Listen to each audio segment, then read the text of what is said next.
It's the final round of the ITP Tires Moose Racing AMA ATV Motocross Championship. This is ATVision at Loretta Lynn Ranch in Hurricane Mills, Tennessee. And Hurricane, yeah, you betcha. This place endured some unbelievably bad weather way back in April. Things looked pretty good, though, by the time the ATV Tour rolled in here in the middle of August. They had done an amazing amount of work to prep this place, and then more rain came. So all that work was about to go almost literally down the drain. A big meeting was held. How are they going to fit in all the motos considering all the rain and the mud? In the end, Harv Whipple of AMA Pro Racing decided we'll run one moto on Sunday, and that would change everything because that meant that essentially Josh Kramer could not be overcome in the series standings. So if you're Rockstar Suzuki team, you've got a championship in your grasp. But they'd worry about that after the moto. Right now, they were just hoping to find a way to go racing at all. And after lots of track prep, there was confidence in the amateurs and this one final pro moto of the season. Let's go racing here at ATV Dirt Days at Loretta Lynn Ranch.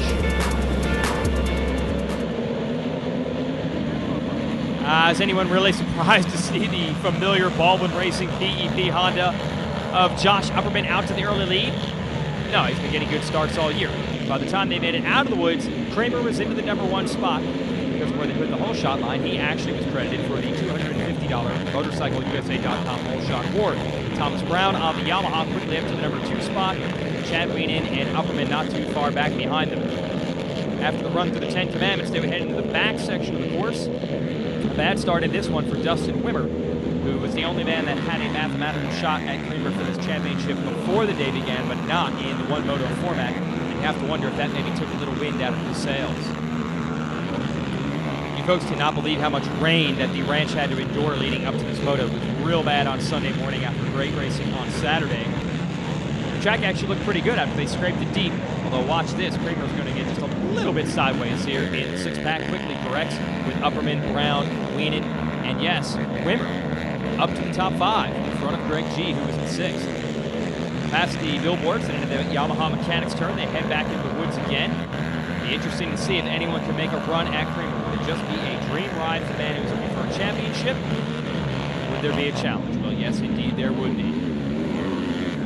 Here's Brown up to the #2 spot. He can get around Upperman and keep the heat on the #9. There's Upperman dealing with Wimmer, running the #1 plate for the last time, and Weenan. No surprise to see those guys up front. They were the championship contenders we thought as the year began.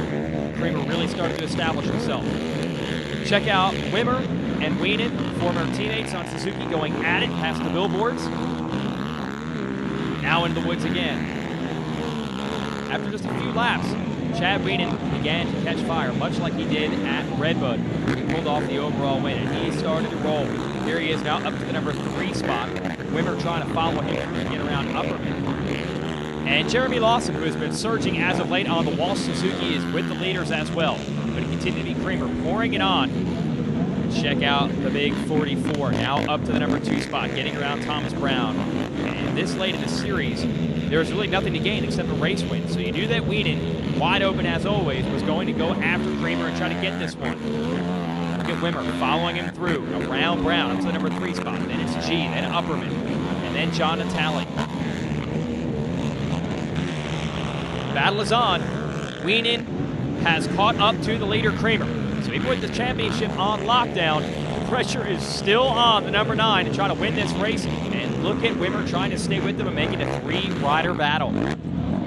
It was great racing all over the track. The fans were definitely loving it. And you gotta admire these guys, even with so little to gain in the championship, for letting it all hang out like this. The pressure being applied by Weenan, well, it would work. Here we go. Over the doubles, leading to the finish line. The Can-Am rider all over the Suzuki man. And watch out, here comes Wimmer in 3rd. He's not too far back either. Kramer will make another mistake with his 6-pack. Look at sneaking around the outside before they get to the billboards. Chad Weenan taking over the lead. And Wimmer trying to get inside of his teammate as well and follow suit. But Kramer wasn't having it. Look at the aggression as he holds off his teammate.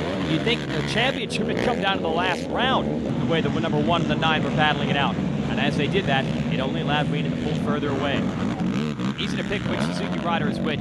Full fenders there on Creamer. And man of the inside, that's Wimmer. And he gets to drive as they go into the 10 Commandments and finally is able to bulldog his way into the number 2 spot. So would there be time to run down the 44 out front? Suzuki people were definitely cheering for him. Creamer must have realized the championship was his. There was no reason to push it over the edge. The race would come down to this. Could Wimmer track down the leader? Lawson and Upperman rounding out the top 5, dropping Brown to 6th.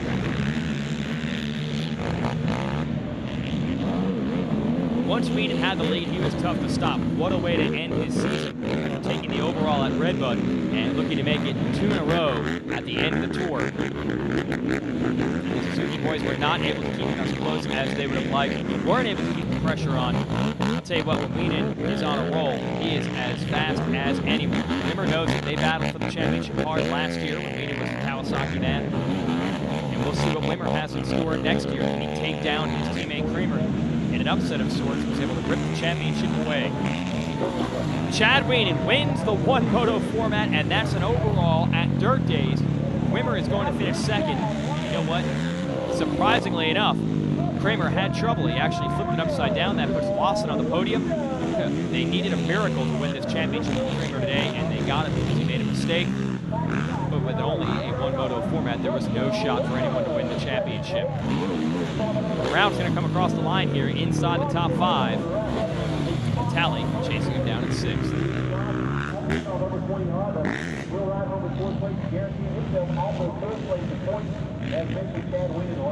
And here's Creamer nursing it home after flipping it upside down. He gets back up on all 4 wheels, and that finally is going to officially clinch this championship for Creamer.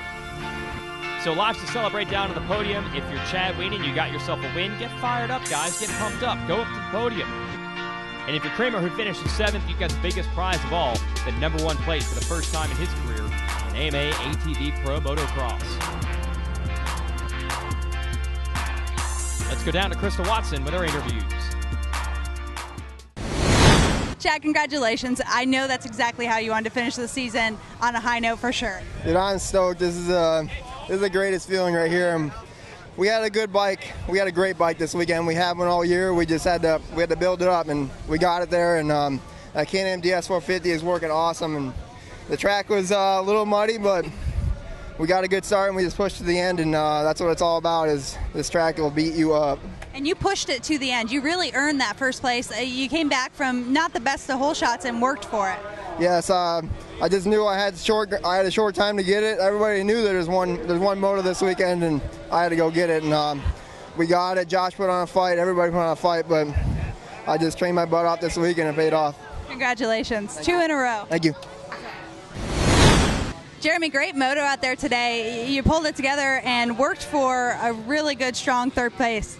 Yeah, I knew it was going to be tough. The heat, you know, Saturday we were running good all Saturday, you know, had fastest lap times in practice. I felt good today, but, you know, the starts, these guys are phenomenal in the starts, and that's something we got to work on, but, you know, the bike was working awesome. I felt good, you know. You were the word in the pits on Saturday after practice. You were on fire out there. You were pulling fat lap times and lines that nobody else was looking at.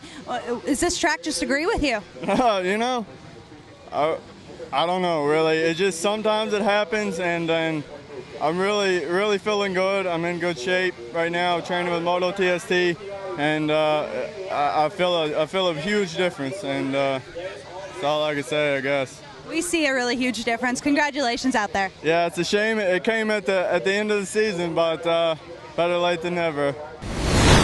Josh, how does it feel to be holding that number 1? Congratulations on your 2010 championship. Thank you very much. I'm ecstatic right now. Hasn't really set in yet, but maybe a little bit later. I think it's going to set in once the old parties start. I know that you worked really hard this season, and you've worked hard your entire career to work towards this. What made it happen this year? Awesome team, Rockstar, Makita, Suzuki, Yoshimura. They put on a great show. There's a reason why this bike's got multiple championships on it, 3 in a row right now, and I couldn't be happier right now. My quad racer, I was working awesome all season. My mechanic, Joe Havel, amazing. You know, no DNFs, no problems all year. you know, that's how you win championships. So I couldn't be happier right now. You know, we didn't put it down in this last race. Had a little bit of bad luck, but I was just stoked to have the championship. So. Speaking of this last race, what happened to you out there? You're running really well, and then you ran into some bad luck. Yeah, I got the start, and you know, I was putting out a little bit of distance, but you know, Chad, he was running hard. Women was running hard, and Lawson was running hard, and I ran out a little bit of steam. You know, I haven't been doing what I needed to do the past couple of weeks, so you know, a little bit of my fault, but I knew we had this secured up, so what can I say? I'm happy. Well, we were just talking about that. You know, you had the #1 plate secured, and you still went out there in this 100-degree heat and ran a really good race out there. Congratulations on a fantastic season, and congratulations for today. Thank you very much.